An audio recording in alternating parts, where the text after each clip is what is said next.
आपने सुना है नाम मगहर का? मगहर कहां सुना है?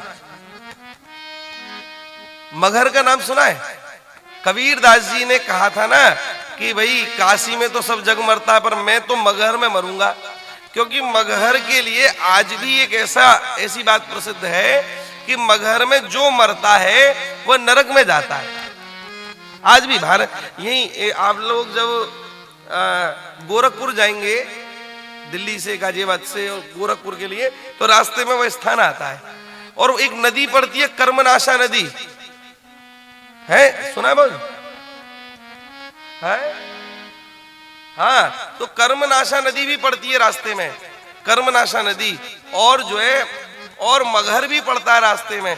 तो वहां क्या है कि वहां पर जो मरता है महाराज उसको भगवान की लोक की प्राप्ति नहीं होती, नरक मिलता है। क्यों?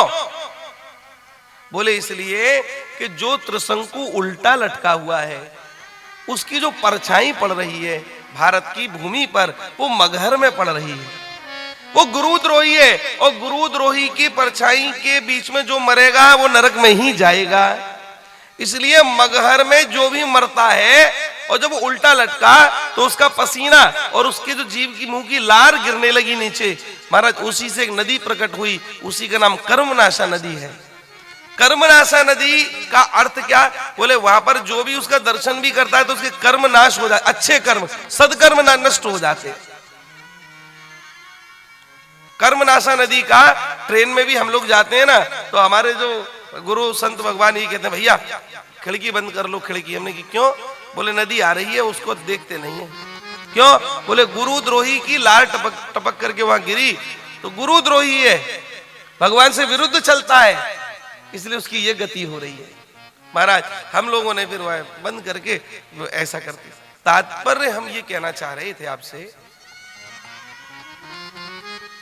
ये प्रमाण हम आपको इसलिए देना चाह रहे थे कि आप लोग ये ना समझें कि हम केवल कथा कहानियां बहुत प्राचीन समय की कह रहे हैं।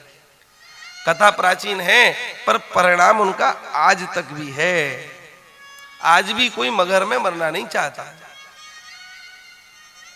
गुरुद्रोही संत द्रोही इन सब का बड़ा नुकसान होता है। महाराज जी संतों ने बताया, बोले गैया की हत्या नहीं होनी चाहिए तो उसको खूब स्वीकार करे, उसको माने। जब नहीं, गैया जब सबकी आधार है तो हमको भी उस गैया को स्वीकार करना चाहिए।